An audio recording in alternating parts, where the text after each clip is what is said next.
Coronavirus is sweeping the globe. And so, live from the self-quarantine studios, this is Verdict with Ted Cruz.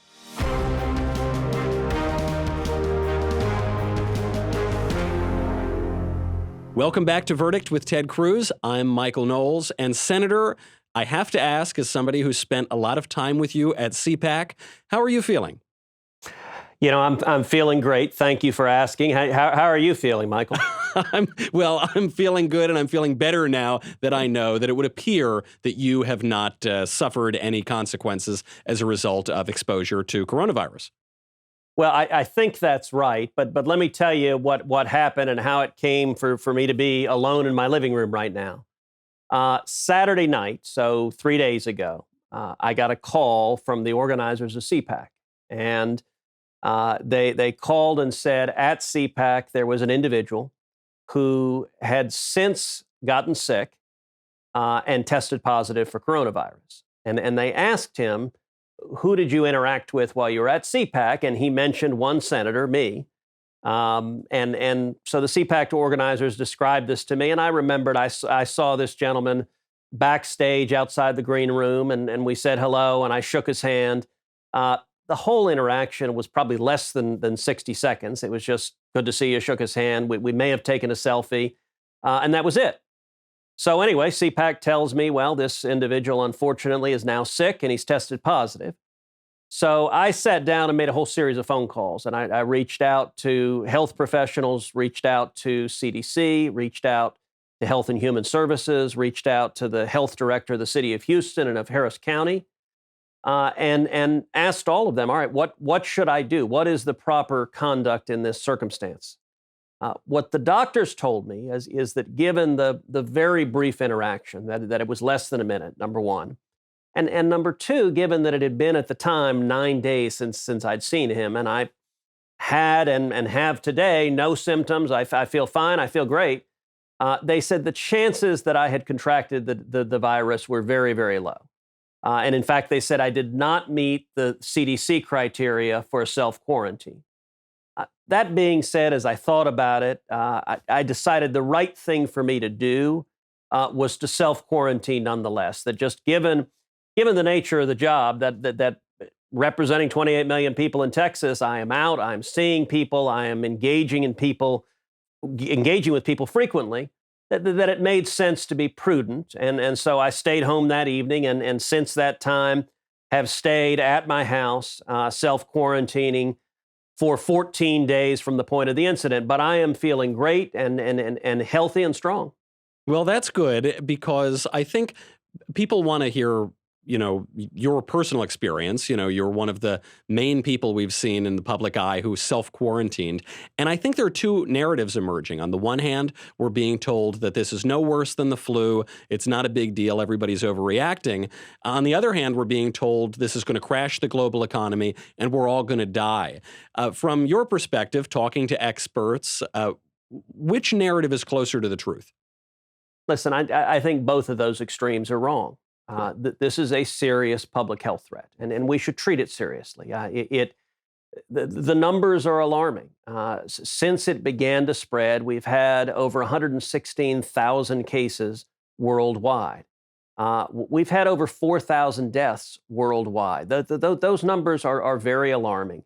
What we know about the coronavirus is that it is quite infectious, and that its mortality rate appears to be substantially higher than the flu's. And in particular, the population that is most vulnerable to coronavirus are older people, and particularly older people who have other significant health issues. That's why, for example, in Washington State, we saw a concentrated number of deaths because a retirement home or retirement community, right, one person became infected, and it spread in a very vulnerable community. I think we need to take those threats seriously. And I do think we're seeing local health authorities, state health authorities, and federal health authorities taking it seriously, because we've got an epidemic, and an epidemic that's dangerous. Well, I want to know how seriously they're taking it, because we saw in Italy that certain regions became quarantined. Now the whole country of Italy is quarantined.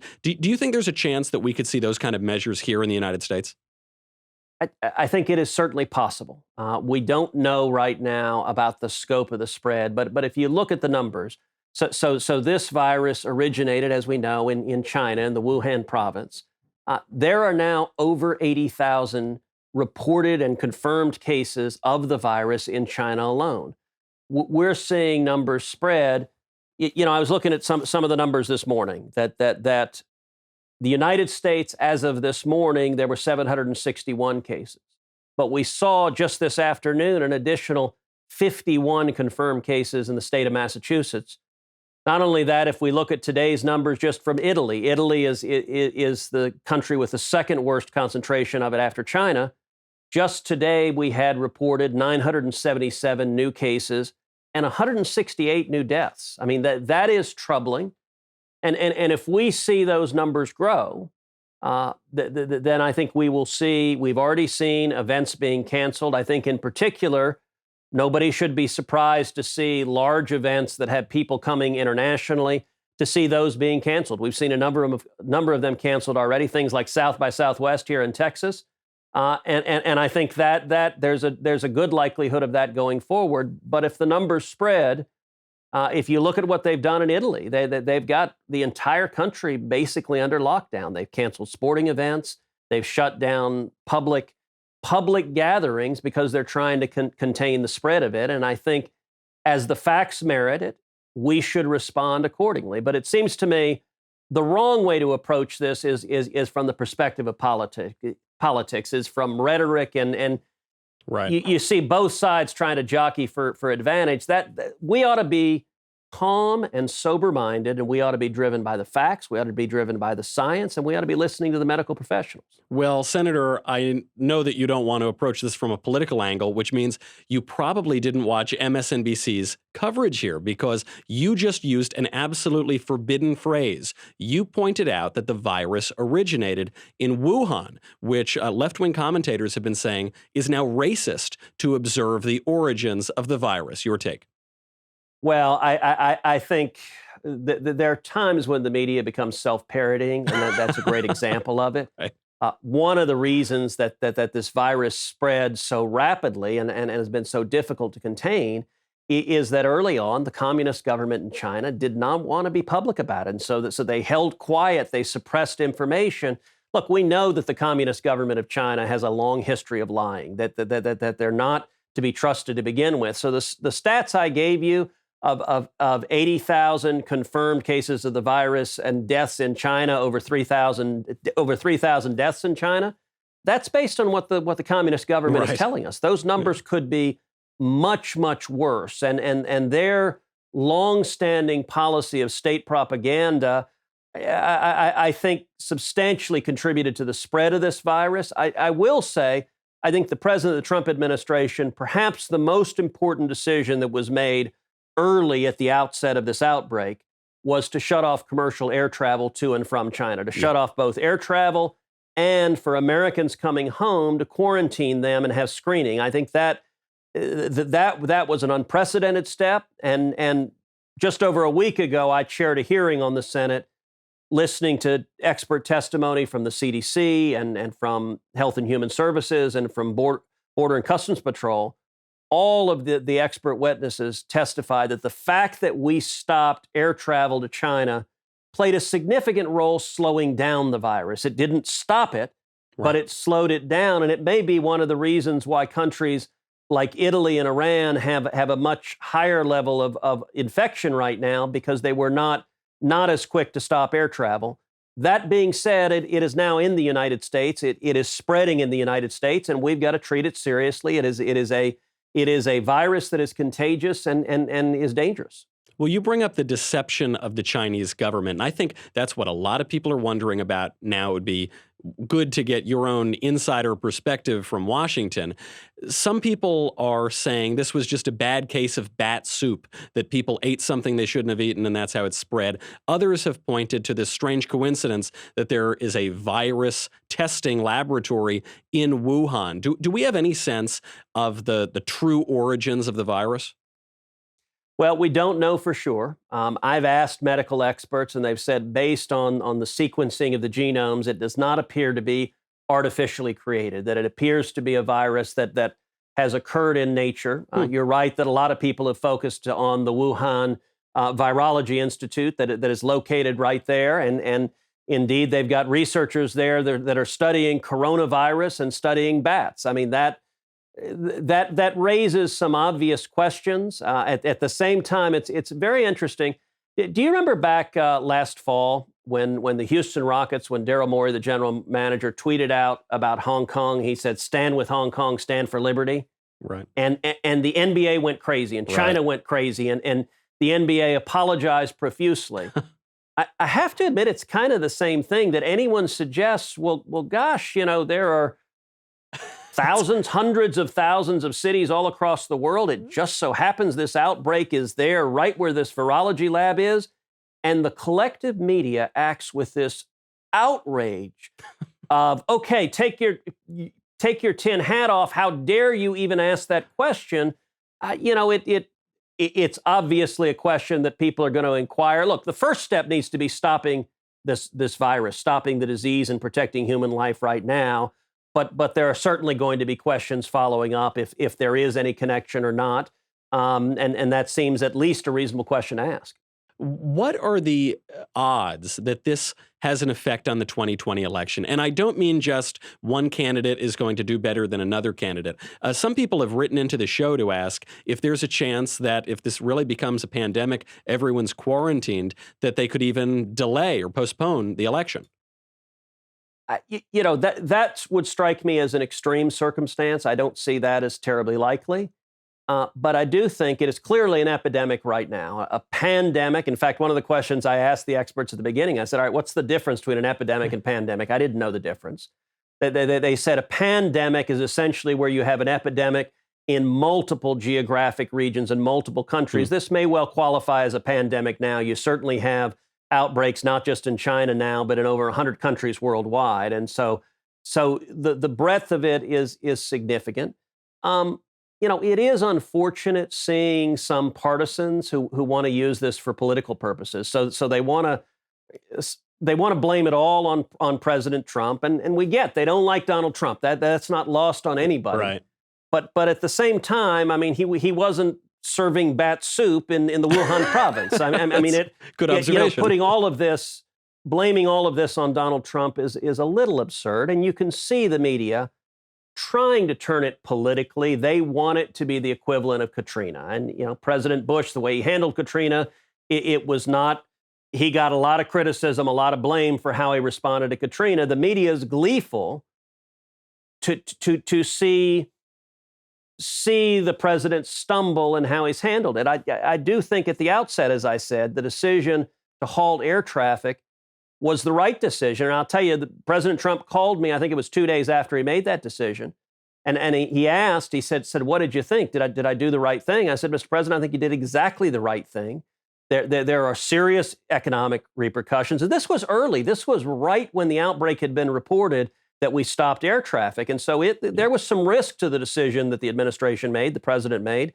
But I said, look, our first priority has to be protecting human lives and safety. And I think this is a common sense precaution that proved right. You also see some in the media that seem to be rooting for an economic collapse. So we've seen, look, it's been a wild week in the stock market. We've seen stocks plummet. It has not helped that we've also got an oil price war breaking out at the same time. Both of those are having pretty negative impacts on the economy. I think it is fair to expect that the coronavirus outbreak is going to impact people's lives. It's going to restrict what they do, and it may well have a real impact on the economy. That doesn't mean we're headed into the Great Depression. I mean, there's some that are eager to hold up signs saying the end is nigh, but it is a real public health crisis, and it needs to be treated accordingly. And it would seem to qualify as a pandemic. I like your definition because the question I had initially was, is this a pandemic or a dem panic? Or the media just trying to blow this out of proportion? And it would seem to be somewhere in the middle of those two things. Uh, is there a risk? I mean, now you've self-quarantined, members of the House of Representatives have self-quarantined. The people most at risk here are older Americans in their 70s. I think the median age of the U.S. Senate is somewhere around 150. You know, it tends to skew a little bit older. Is there a chance that we could see a suspension of some of the services of our government if people get too nervous that the virus is going to spread? Look, I think essential and critical government services will continue, but we've got to make sure that our first responders have safety equipment. I've spoken this week with the mayor of Houston. I've spoken with the mayor several times. I've spoken with the governor of Texas. One of the real focuses that I'm trying to assist on is making sure first responders get protective gear if this escalates. I think all of us also need to listen to the professionals. We need to listen to the CDC, listen to the health professionals. So what are they telling us? Number one, they're telling seniors, if you can, stay home. I can tell you, I've called both my parents, my mom and my dad, and they're 81 and 85, and I've said, look, just stay home. Just for the time being, you don't need to go out on the town. You don't need to. I'd actually told my mom that I wasn't going to come see her this weekend, even before I knew I'd contacted someone with the virus, because at 85, my mom's a 2-time cancer survivor. I'd just rather she stay in her apartment with the door closed. And that's not forever, but it is at least for a period of time. So I think that is good advice. I've advised people in my family, particularly if they're seniors and they have health issues, if you can stay home, you should stay home. Beyond that, the advice people are giving, wash your hands frequently. Interestingly enough, the health professionals are saying soap and water is more effective than hand sanitizer. And we're seeing more people just shaking hands instead of that bumping elbows. And I think that is a wise precaution. If you're sick, stay home. Look, if you're coughing, if you're sick, you might be inclined to just motor through and go to work. I think now is a very good time. If you're sick, stay home. So all of us should listen to the health professionals, should listen to the CDC. For example, health professionals are advising older Americans, if you can, stay home. That's what I've told my parents. Both my mom and my dad, I've advised them stay home. My dad's 81, my mom is 85. In fact, I had told my mother, even before I'd found out that I had encountered someone who tested positive, I told my mom, I'm just not going to come by and see you this weekend, because she's 85 years old. She's a 2-time cancer survivor. And I said, look, it's just better just stay in the apartment, and if you need groceries, call and have them delivered. But and this is not forever. This is just for a period of time while there's a serious public health risk. That's what I'm advising people in my family. If you can stay home, particularly if you're in a vulnerable population, you probably should. Beyond that, you should follow common sense steps of wash your hands, use soap and water. They say soap and water is much more effective against this virus than is a hand sanitizer. Don't shake hands, just bump elbows instead. If you cough, well, they say cough into your elbow, then the bumping elbows. See, I mean, that's where, Right. look, you just have to use common sense. And if you're sick, stay home. You might be inclined to just power through and go to work anyway. Well, don't. If you wake up and you have a cough, just stay home and listen to the doctors. That's good advice for all of us to take. I think I'm going to ignore the whole elbow thing. I'm just going to bow like I'm Japanese or something. No touching. I don't want any contact with anybody. What I want to know, though, is what can we look for the government to be doing? Wasn't that how Obama treated foreign leaders? That's true. Yeah, I don't want to do that kind of bow. Definitely, sort of mutual respect would be good. In the coming weeks and months, if this really does continue to grow, obviously we're all going to keep washing our hands. Hopefully people will stay home from big events. There are several proposals out for the government to intervene, both for public health and for the economy. What are some of those proposals that we can look down the line? Do you think they're feasible? And how soon do you think we could see them? Well, I think it's been interesting in the last few days seeing congressional Democrats. Their proposal to this crisis is past the entire agenda that they wanted to pass before the crisis began. So they're saying, well, the only response to this is wage controls and price controls and socialism and what they call Medicare for all, which is socialized medicine. Look, I don't think people ought to use this as an excuse to fight broader political battles.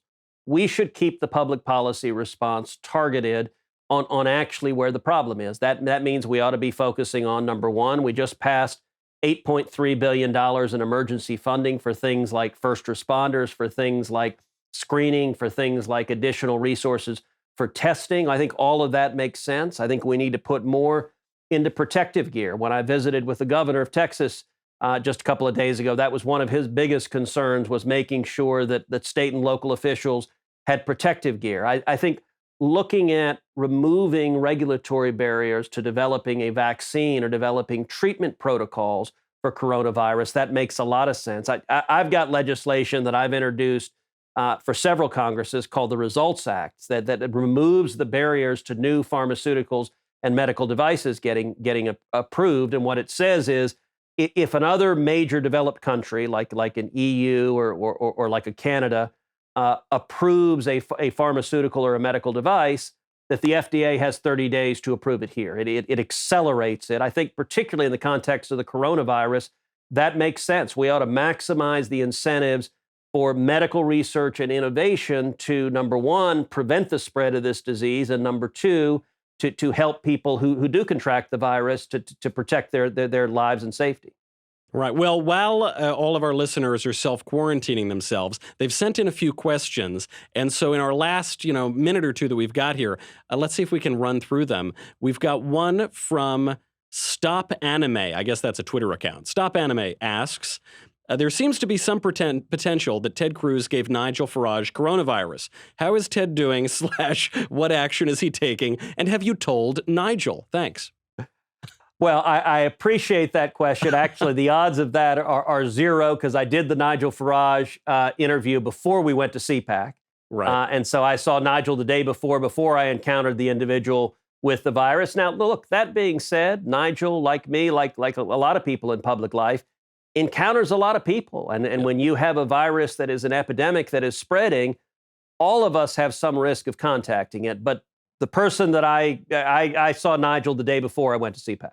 Nigel got out of our studios just in time, much like Great Britain got out of the European Union just in time. So that guy really impeccable on his timing.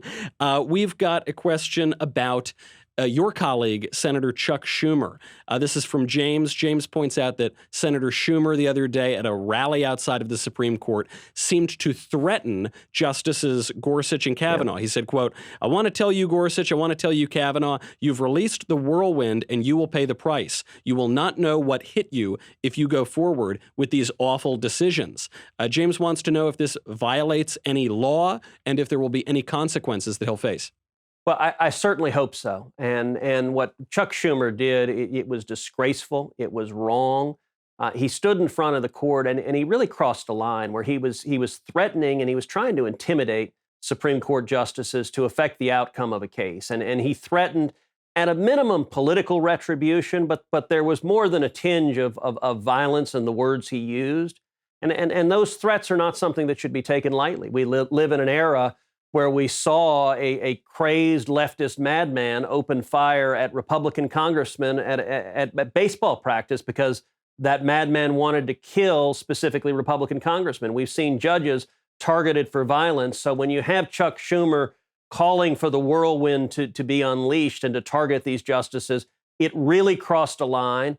And I've joined with a number of other senators in a resolution to censure Chuck Schumer. I think the Senate should act formally to censure him and to say this is not acceptable. You can have political arguments, but trying to intimidate and threaten justices, that really crosses the line. Senator, before we go here, I just have to know, because I've been getting a lot of messages asking about you, asking about what it was like being backstage at CPAC and interacting with these people. Could you just describe the moment when you get the call that you had interacted with someone who had been infected with coronavirus? Well, sure. So I was at home and Heidi and I were getting dressed. We were getting ready to head out the door because it was Saturday evening and we had an event, a campaign fundraiser that we had scheduled at the Eagles concert. The Eagles were in concert in Houston. I'm a big Eagles fan. So I had suggested it. I'd suggested it months earlier, said, hey, wouldn't it be great to do a fundraiser at the concert? People will want to come and they'll want to support the campaign. And so we had a suite full of friends of ours who had come and contributed and Oh, were at the no. concert. And Heidi is like fully dressed up to the nines and coming down the stairs. And I'm like, well, sweetheart, I think we're not going to go. And she's like, what do you mean we're not going to go? I mean, she was less than thrilled with that news. And so we had to call our friends who were already there. So we were late because I'm sitting there on the phone trying to talk through what to do with this. And our friends are at the concert. It's getting ready to start. And one of them just put it on speakerphone, and there was a group of them there. I said, look, this may sound like a very strange thing, but Heidi and I are not going to come join you because we're staying home, because I just got a call that I interacted with someone who tested positive. And so I think the wise thing to do is just stay home and not expose you guys. So I missed the Eagles concert, much to my great annoyance, but I did put on Hotel California at home, and we listened to it in our living room. That's almost the same thing. I got to tell you, Senator, you're much responsible than I am. If I had gotten that phone call, I would have called my friends and said, listen, guys, I'm not missing the box suite. You're all going to get the Wu flu. I don't care. Come at your own peril. But what you did is the more responsible thing. Michael, I'll tell you this. If I have no musical talent whatsoever, but if I could play one song on the piano, it would be Desperado. And Heidi is a wonderful piano player. And periodically she'll play in the evenings, and I'll often ask her to play Desperado for me. And it's just, it's a beautiful, powerful song. Well, you might have some time in your self-quarantine to learn it, and then hopefully we'll get you back to Washington soon so that we can do this in person and we can shut down our self-quarantine studios. I can do that's about it. Well, everybody's got to start somewhere, I suppose. And you also have to end somewhere, too. Unfortunately, we are out of time, but we will be back again soon. I'm Michael Knowles. This is Verdict with Ted Cruz.